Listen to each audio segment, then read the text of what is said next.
History often labels Rome as the great master of the ancient world, but the true pioneer was far from its reach.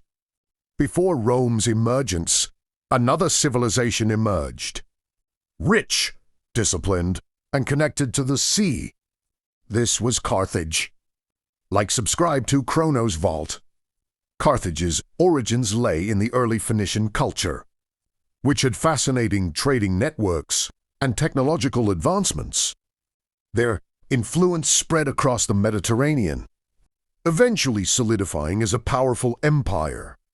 From being a small outpost to a global power, Carthage's rise is fascinating. Its foundation can be linked to the tragic tale of Queen Dido from Tyre. Following political unrest, she led her followers across the Mediterranean and sailed eastward, seeking a new homeland. Subscribe to Chrono's Vault. Please help the channel to grow in your own way. Once they arrived in North Africa, local rulers welcomed them. However, they were not granted a large piece of land but rather limited space. Dido cleverly utilized the terrain by cutting strips from an ox hide and stretching them, claiming far more land. At the end of her story, she built a new city named Carthage, later known as Carthage. As trade expanded and wealth accumulated, Carthage quickly rose above its neighbors. In numerous colonies along the coasts of the Mediterranean, it formed a vast network reaching far beyond its immediate area. From these outposts, powerful cities were formed that shaped the economy of the entire region. As a powerful empire, Carthage played a significant role in the rise of Rome.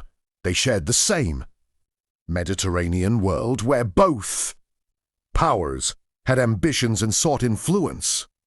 However, history would ultimately bring these two powerful civilizations together. The emergence of Rome as a regional power in Italy challenged Carthage's leadership, as they both shared the same world and sought to expand their influence. Ultimately, their rivalry proved to be one of the most significant moments in ancient history. While their powers inevitably collided, their shared ambition for trade and influence created dramatic military battles that shook the Mediterranean world and reshaped global trade routes. One of the most remarkable stories in humanity's history is the story of Carthage's rise. From humble beginnings to an empire on the rise, this groundbreaking civilization left an enormous impact on the lives of people around the Mediterranean Sea. We will explore its rise and impact in the next chapter, demonstrating the incredible transformation of this once exotic outpost into one of history's most powerful empires. Here, in Chrono's Vault, we live with, and in history that make us know where we are from and build the blueprint for where we are going. Carthage was far from the only great empire on the rise. Along the Mediterranean coast, powerful neighbors like Rome, Athens, and Sparta were also making their mark. At the beginning of its rise, Carthage was a small settlement on the North African coast. It was not built to become an empire, but rather to provide stability during difficult times. However, the location they chose would be crucial for their future success. At the head of the colony was Queen Dido, a legendary figure whose story is passed through history. Her journey to escape King Pygmalion's murder at Tyre led her to gather support and ships to expand her empire. With the help of loyal followers and merchants, Dido gathered land and wealth. She secured far more land than expected by cutting ox hides and stretching them across a hill. That hill later became known as Barca, the heart of Carthage. Building on that land, at first, Carthage was only a fortified trading outpost. During the centuries, it evolved into a thriving city-state. Thanks to immigration from Phoenician cities and neighboring regions, powerful trade routes connected the city with other Mediterranean cities, fueling its growth. It had also become part of a vast commercial network, with ships arriving from far-flung places carrying goods from the eastern Mediterranean. Strong trade helped Carthage expand its control over the lands around it, fostering trade relationships and partnerships with rival cities. Its people contributed to its prosperity, as merchants, farmers, craftsmen, and sailors filled the community. Carthage's increasing influence was reflected in its political institutions. Leadership was shared among powerful families, who governed the city and managed trade. The city's prosperity made it a formidable force, capable of building its own colonies and establishing trading stations across the western Mediterranean.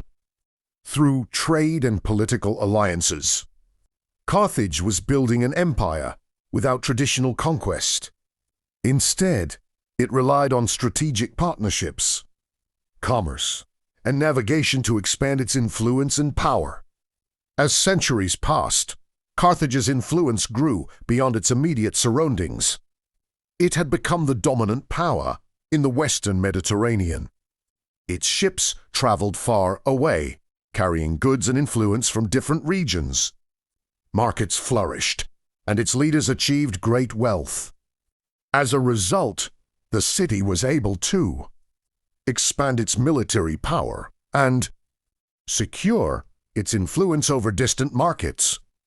Within a century, Carthage had expanded its dominance beyond its original shores, blending with the nearby civilization of Rome as two powerful civilizations collided. Their impact on world history was unlike any other. If you're fascinated by ancient power and the rise of empires, be sure to follow the story of Carthage. Its rise from a small settlement to an empire of unprecedented size and impact is only the beginning of a monumental rivalry that will forever change the course of history. Here, in Chronos Vault, we do not merely pass our eyes over the pages of history. We listen to it. We allow its echoes to reach us across centuries. Carthage on the seas. If the land shaped many ancient empires, the sea shaped the destiny of Carthage. From its earliest years, Carthage understood the importance of controlling the sea. It shaped its destiny from the Phoenician heritage of its founders, who were formidable sailors and traders. As a city built around the sea, Carthage inherited the knowledge and expertise of its Phoenician predecessors. It refined that knowledge and expanded it. Through commerce, Carthage gained immense wealth that supported its naval force and economic system. Every voyage brought new goods, alliances, and opportunities. Soon, its ships sailed across the entire Mediterranean. Their routes connected communities and resources. Every successful voyage built upon the growth of the city. Trade networks expanded and wealth accumulated. As it increased, the city needed stronger protection. The Mediterranean was not a peaceful place. Pirates and rival states sought control of trade routes, leading to conflict. Carthage responded by building one of the most formidable naval forces the ancient world had ever seen. Its shipbuilders developed powerful warships for both speed and strength. Among the most famous were triremes and quinquiremes, large warships with multiple rows of oarsmen working in perfect coordination. These ships could move quickly across open water and strike enemy vessels with devastating force. Carthage's navy was not only about powerful weapons, it was also about organization. Carthage developed a remarkable system for managing its fleet. Harbors were carefully designed to support both commercial and military operations. Shipyards constructed, new vessels, while repair docks maintained, the fleet after long voyages. At the heart of this system was the harbor complex of Carthage, a remarkable engineering achievement that combined safe spaces for commercial ships with safe spaces for military vessels. Its design allowed ships to be launched quickly whenever danger appeared. This combination of commerce and military strength made Carthage unique. It was not merely a trading city. It was a powerful power capable of defending its interests across vast distances. Geography. Carthage established dominance over large sections of the Western Mediterranean. Its fleets protected trade routes and enforced agreements with distant ports. Colonies and allied cities relied on Carthage for protection and economic partnership. Few powers could challenge this control because Rome, a rival city, was slowly expanding its influence. This larger drama began with the story of Carthage's navy. Only the beginning of a much larger story about how powerful cities could challenge the foundations of Rome itself. Stay with the journey to see how this powerful city came close to shaking the foundations of Rome itself. Wealth, culture, and influence. Carthage was more than a city of merchants and warriors. It was a cosmopolitan hub, a place where the wealth of the ancient Mediterranean converged and mingled. To understand its power, we must look beyond its harbors and its fleets, into the markets, streets, and homes of the city itself. Trade was the lifeblood of Carthage. From the moment its ships set sail, the city gathered riches that others could only dream of. Silver from the mines of Iberia, tin from distant Atlantic coasts, gold from African rivers, textiles and dyes from the east all flowed through Carthaginian docks. Carthage's markets were alive with traders speaking dozens of languages, negotiating deals, and exchanging goods from the farthest reaches of the known world. But wealth alone does not make a civilization remarkable. Carthage's power came from its ability to transform commerce into influence. Its merchants and leaders built alliances across the Mediterranean. Cities in Sicily, Sardinia, and Spain became partners, trading posts, and sometimes dependencies. Through trade agreements and strategic investments, Carthage projected its power far beyond its walls. The city itself reflected this diversity. Phoenician settlers mingled with local Berber populations, Greek merchants, and traders from across North Africa and the Eastern Mediterranean. Streets and neighborhoods echoed with different languages, customs, and beliefs.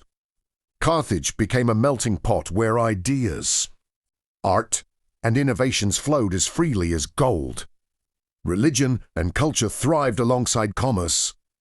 Temples dedicated to gods such as Baal-Hamon and Tanit dotted the cityscape, their ceremonies attracting visitors from near and far. Craftsmen produced exquisite jewelry, pottery, and finely woven textiles. Architects designed harbors, fortifications, and public spaces with both functionality and beauty in mind.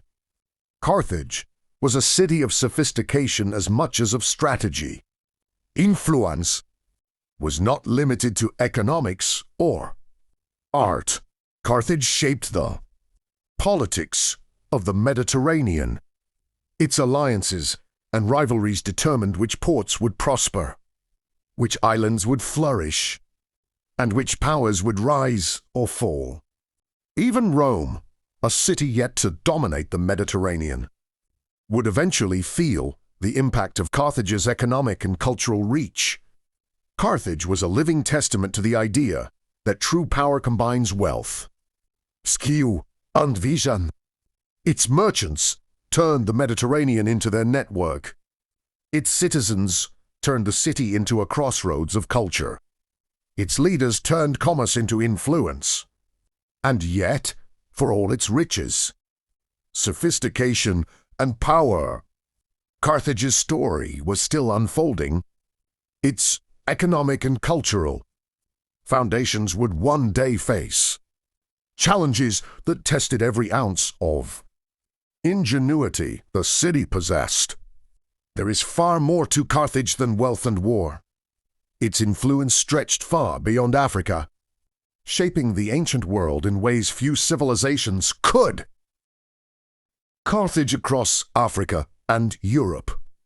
Between its powerful city center and sprawling networks, Carthage had become a dominant force in the Mediterranean.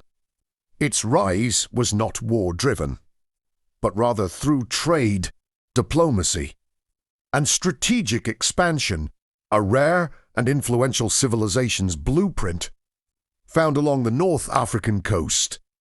Carthage quickly established colonies and traders, choosing strategic locations to control resources and trade routes. As its influence spread westward across the Mediterranean, it reached Spanish borders, establishing trading posts and colonies to secure resources and control trade routes. This strategic interaction with the local tribes established crucial alliances in its growth. Moving to the Mediterranean islands, Carthage established colonies in Sicily, Sardinia, and Corsica, reinforcing its trade network and enhancing naval power. These strategic points and alliances fortified the web of influence that bound the city together. At the heart of this empire was trade, which was central to its existence. Carthaginian merchants navigated the Mediterranean, exchanging goods from all over the world. This power brought prosperity, alliances, and influence to coastal civilizations, often securing political and economic support. While trade was crucial, diplomacy was equally important in Carthage's strategy. Local tribes in Africa, Iberia, and the islands were brought into its sphere through agreements, marriages, and defense pacts. Military outposts ensured compliance and protection of strategic territories. But conquest was less often necessary. Instead, it was about combining commerce, military presence, and diplomacy in a delicate balance. The empire that resulted spanned Africa, Europe, and the Mediterranean, a diverse and interconnected network of influence. Its colonies and alliances challenged rivals, shaped trade networks, and even shaped the rise of new powerful powers in the area. By the time Rome began to expand, Carthage's influence had spanned continents and seas, controlling trade, diplomacy, and strategic positions that made it a central actor in Mediterranean politics. Its vast reach was astonishing. Its influence not achieved through sheer numbers or armies, but through networks, alliances, and a vision of power that extended beyond its city walls. The road to conflict, Rome appears. For centuries, Carthage thrived as the undisputed master of the Western Mediterranean. Its wealth, colonies, and naval power ensured that trade flourished and influence spread. Across the sea, Rome was rising, not yet the empire we remember, but a growing republic determined to secure its place in the Italian peninsula. At first, the two powers coexisted with cautious respect. Carthage controlled the sea and the trade routes, while Rome expanded across land. Their spheres rarely overlapped, and occasional encounters were handled through diplomacy and negotiation. Trade flowed between them, and neither sought open conflict. But the seeds of tension were already planted. The Western Mediterranean was not a vast, empty space. It was a limited stage where resources. Trade and influence were finite. Sicily, a fertile island rich in grain and strategically located along major sea routes, became a flashpoint. Carthage had long maintained colonies and outposts in parts of Sicily, protecting its commercial interests and maintaining ties with local tribes. Rome, meanwhile, began eyeing the island as a critical extension of its influence. Tensions simmered quietly at first. Carthage watched Rome's expansion with caution, understanding that even a land-based power could become a threat if it gained access to the sea. Homi, in turn, recognized the immense power of Carthage's navy and commercial network, knowing that controlling Sicily and nearby territories could secure its growing republic. Trade became intertwined with politics. Carthaginian merchants and Roman traders often found themselves competing for markets, resources, and influence over local populations. Diplomatic missions, once cordial, grew tense. Misunderstandings and minor clashes at strategic locations foreshadowed the storm to come. By the time Rome and Carthage began to encounter each other more directly, the Mediterranean was a stage crowded with ambition, wealth, and power. The island of Sicily, along with key positions in Sardinia, Corsica, and North Africa, became the first points of contention between two civilizations destined to clash. These early interactions were not yet full-scale wars. They were subtle moves in a dangerous game alliances being tested, trade routes being contested, and influence being challenged.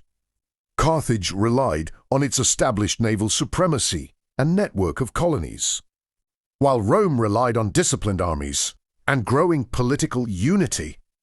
Yet the tension was unavoidable.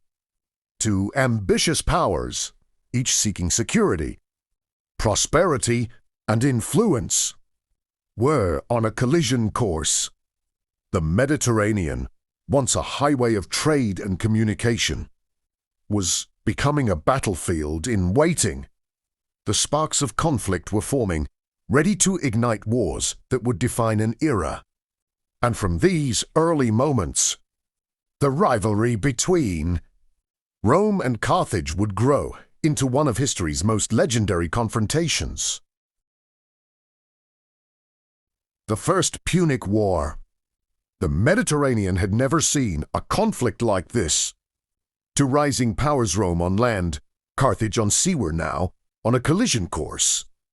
The spark had been struck over Sicily, an island of extraordinary wealth and strategic importance. And so began the First Punic War, the first of three wars that would define an era. The causes of the war were a mixture of ambition, security, and opportunity.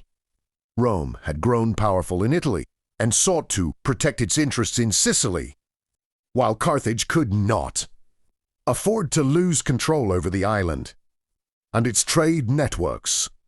When both powers found themselves entangled in local Sicilian disputes, diplomacy failed and war became inevitable. The early battles revealed the strengths and weaknesses of each civilization. Rome, masters of land warfare, had little experience on the open sea. Carthage, by contrast, had centuries of naval tradition, formidable ships, and skilled sailors. Yet Rome would not be deterred. Determined to challenge Carthage's dominance, the Romans quickly adapted. One of the most famous innovations of the war was the corvus, a boarding bridge that allowed Roman soldiers to board enemy ships and fight hand-to-hand by turning naval engagements into land-style battles on water. Rome neutralized Carthage's superior seamanship. These clever tactics allowed Rome to win victories despite its inexperience at sea. Naval engagements raged across the western Mediterranean. The battles were massive, chaotic, and deadly. Carthaginian fleets, swift and well-coordinated, clashed with Roman ships in waves of oarsmen, marines, and bronze rams. Ports and coastal cities became strategic objectives, and control over Sicily shifted back and forth as both sides sought advantage. Yet the war was not only fought on the seas. On land, Sicily became a constant battleground. Cities changed hands, alliances were tested, and local populations were drawn into the struggle. Carthage deployed mercenary forces and experienced commanders to defend its holdings, while Rome reinforced its legions with discipline and determination. Despite the back and forth, the war dragged on for over 2 decades. Losses were immense, and both sides were stretched to their limits. Carthage's wealth allowed it to sustain the war, but Rome's persistence, innovation, and manpower proved equally formidable. By the war's end, Rome had not only challenged Carthage's naval supremacy, but had also learned the ways of maritime warfare. Sicily became Rome's first province, marking the beginning of Roman expansion beyond the Italian peninsula. Carthage, though defeated, remained a major power. Its empire still rich, its navy formidable, and its ambitions undimmed. The First Punic War was more than a contest for land and sea. It was a clash of civilizations, a test of ingenuity, endurance, and strategy. And it was only the beginning. The battles are just beginning. Subscribe to witness the epic scale of Carthage's challenge. Hannibal, Rome's nightmare. Few names in history evoke fear, respect, and as much as Hannibal Barca, born into a world shaped by the First Punic War. Hannibal inherited not only the legacy of Carthage, but also the burning desire to restore its honor and challenge home itself. His vision was clear: to strike at the heart of the Roman Republic and prove that Carthage could never be contained. From the earliest days of his life, Hannibal was groomed for greatness. His father, Hannibal Barca, made him swear an oath to oppose Rome, a vow that would guide every decision, every strategy, and every march he would ever undertake. By the time Hannibal took command of Carthaginian forces in Iberia, he was already a master of strategy, tactics, and the psychology of warfare. The most daring and legendary aspect of Hannibal's campaign was his march across the Alps, facing treacherous terrain, harsh weather, and hostile tribes. Hannibal led an army of tens of thousands, including cavalry, infantry, and a small contingent of war elephant screechers that struck terror into Roman hearts. Each step was a gamble. Yet, Hannibal understood that the shock of such an audacious move could unbalance Rome before the first battle was even fought. Once, in Italy, Hannibal's genius became apparent. At the Battle of the Trebia, he lured Roman forces into a carefully orchestrated trap, combining ambushes, cavalry maneuvers, and psychological intimidation to devastate a numerically superior enemy. His ability to read the battlefield, predict enemy movements, and exploit weaknesses made him almost unstoppable. Hannibal continued his campaign with brilliance and precision. At Lake Trasimene, he executed one of the largest ambushes in military history, striking Roman legions in a narrow pass and enveloping them completely. The sight of disciplined Roman soldiers, overwhelmed and routed by Carthaginian forces, was both terrifying and a testament to Hannibal's meticulous planning.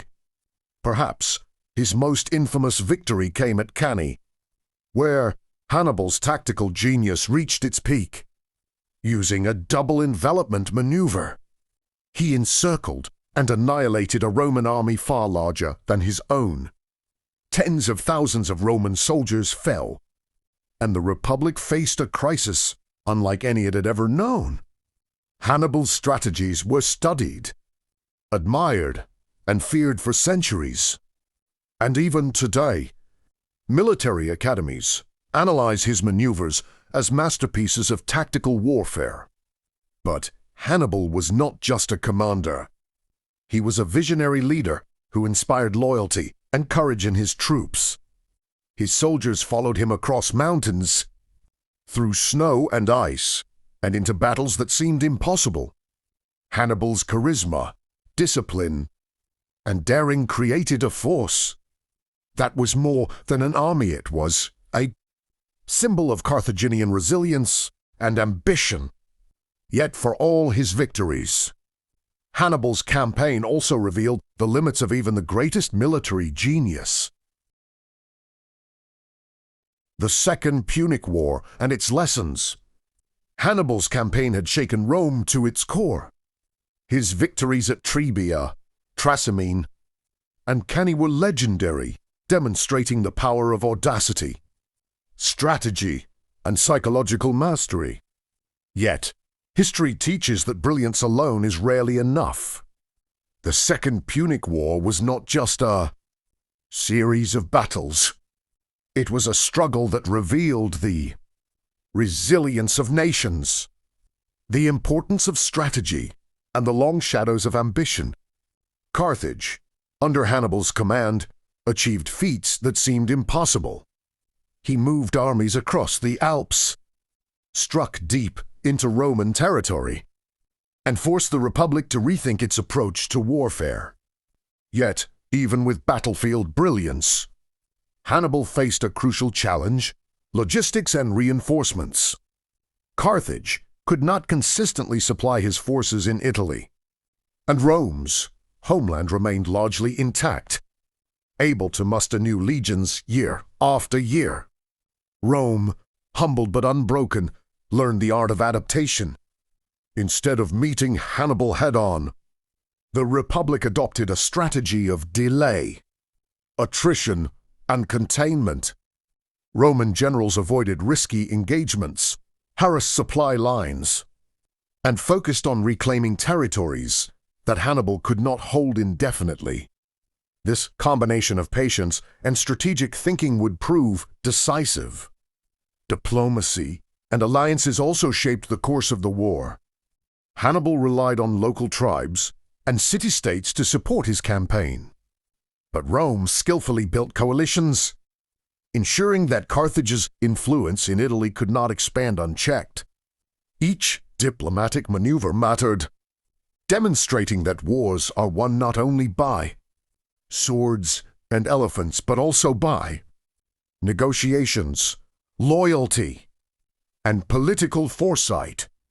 The psychological dimension of the conflict was equally profound. Hannibal's presence on Italian soil inspired fear and awe, yet the resilience and ability to recover from catastrophic defeats eroded the psychological advantage. Leadership, morale, and discipline became as crucial as tactics and numbers. Carthage could win battles, but Rome's capacity to endure and adapt turned the tide of history. Ultimately, the Second Punic War teaches lessons far beyond the battlefield. It is a story of ambition meeting limits, strategy confronting logistics, and temporary victories contrasted with enduring resilience. Carthage, despite its brilliance and audacity, could not overcome Rome's ability to learn, recover, and persist. The war reshaped the Mediterranean, demonstrating the complex interplay of military genius, political strategy, and the human spirit. The story of resilience, ambition, and strategy continues. Subscribe to keep following the saga and witness how these lessons would shape the fate of Carthage and the rise of Rome for centuries to come. Carthage declines. Even the most powerful empires have cracks in their foundations. And for Carthage, those cracks would grow into chasms. After decades of warfare with Rome, the once thriving city-state faced economic strain, military overextension, and political challenges that would eventually signal the beginning of its decline. The Second Punic War had showcased Carthage's brilliance through Hannibal's campaigns. Yet it also exposed the limits of Carthage's resources, maintaining armies across distant lands, supplying troops in hostile territories, and sustaining a navy capable of rivaling. Rome drained the treasury and weakened internal stability. Cities and colonies that once flourished under Carthaginian protection began to falter, some falling under Roman influence or revolt. Carthage increasingly relied on mercenary armies to fight its wars. While these soldiers were skilled and often indispensable, they lacked the loyalty and long-term commitment of citizen troops. Dependence on mercenaries made the empire vulnerable not only to desertion and rebellion, but also to internal unrest when funds or pay were delayed.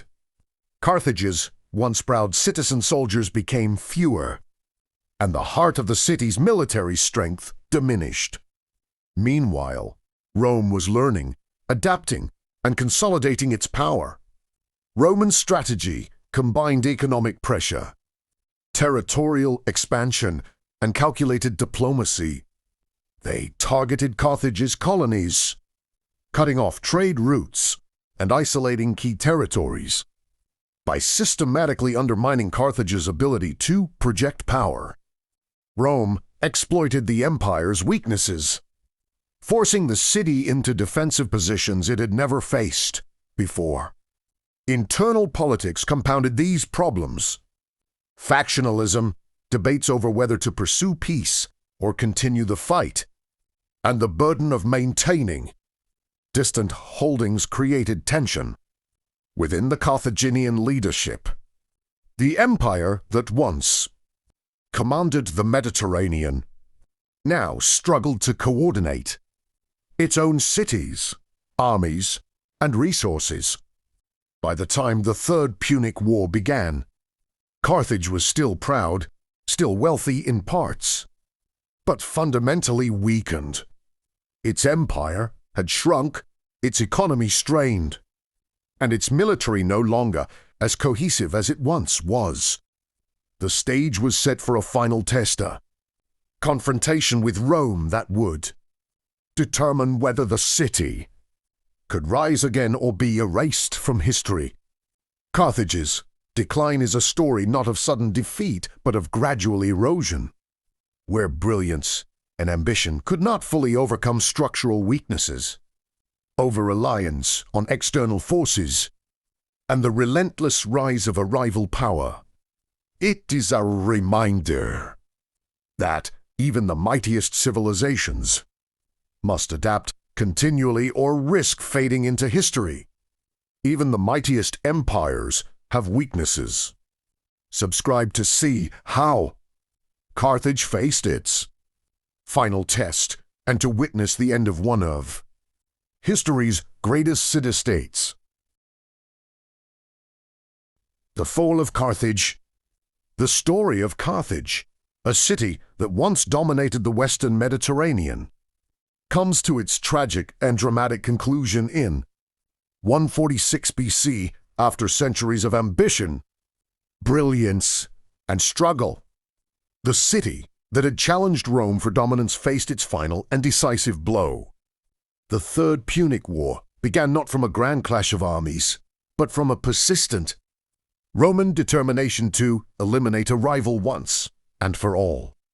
Carthage, weakened by decades of economic strain, military reliance on mercenaries, and previous losses, stood vulnerable. Yet the city still resisted fiercely, aware that the battle was not only for survival, but for its very identity. The siege of Carthage was relentless. Roman legions surrounded the city, cutting off supplies and systematically breaching defenses. Streets that had once echoed with commerce and daily life became battlefields. Carthaginian soldiers and citizens alike fought with desperation, knowing that surrender could mean the end of their culture, their homes, and their civilization. For 3 years, Carthage resisted, but Rome's determination and discipline were unmatched. Finally, the Romans breached the city walls, and the urban landscape, once a marvel of trade, architecture, and civilization, was reduced to flames and rubble. Buildings were destroyed, treasures plundered, and the population either killed or enslaved. The city that had risen from Phoenician roots, guided by the ambition of leaders like Hannibal, was erased almost entirely from the map. Yet the story does not end in mere destruction. Even as Carthage fell, its legacy endured. Roman writers recorded its wealth, naval innovations, and strategic brilliance. Its colonies, trade networks, and cultural exchanges had already shaped the Mediterranean world in ways that outlasted the city itself. Lessons of resilience, ambition, and the consequences of overreach lingered long after the ashes settled. The fall of Carthage was symbolic as much as it was physical. It marked the end of one of history's great city-states and the rise of Rome as the dominant Mediterranean power. And while the city itself was destroyed, the spirit of its innovation, commerce, and military genius continued to influence civilizations for centuries to come. History could have been very different. Subscribe to understand the legacy that survived beyond the ruins, and witness how the story of Carthage continues to shape our understanding of ambition, power, and human endeavor. Carthage's legacy. Carthage, though physically erased from the map, left an imprint that far outlasted its walls and towers. Its story is not merely one of conquest and defeat. It is a testament to human ambition, ingenuity, and the enduring power of ideas. At its height, Carthage controlled trade networks stretching across the Mediterranean, connecting North Africa with Iberia, Sicily, Sardinia, and beyond. Its merchants facilitated the exchange of goods, culture, and knowledge, shaping economies and societies in ways that would echo long after the city itself fell. Carthaginian coinage, harbors, and trading practices became templates for civilizations that followed. Carthage also embodied the lessons of power and ambition. It rose through vision, discipline, and strategic insight. Its leaders, from Hamilcar to Hannibal, demonstrated how courage, intelligence, and boldness could challenge even the most powerful rivals. Yet Carthage's story also reminds us that brilliance must be balanced with sustainability over extension, reliance on temporary forces, and unchecked rivalry can undermine even the mightiest empires. Culturally, Carthage was cosmopolitan. Phoenician routes mingled with African, Iberian, and Mediterranean influences. Art, religion, and architecture flowed through its streets and colonies, leaving traces in cities across the region. These connections remind us that Africa's historical significance was never peripheral. It was central to the trade, innovation, and politics of the ancient world. Philosophically, Carthage teaches that history is cyclical. Ambition and ingenuity can build extraordinary civilizations. But lasting legacy comes from resilience, adaptation, and the ability to influence beyond mere survival. Rome may have conquered Carthage, yet the echoes of its networks, strategies, and cultural contributions remained, silently shaping the course of history. Carthage may be gone, but its story still speaks. Subscribe to explore more forgotten histories of Africa and the world, and uncover the lessons of ambition, innovation, and resilience that continue to resonate across centuries. Subscribe to Chrono's Vault for more of historical fiction. We tell the story all the time,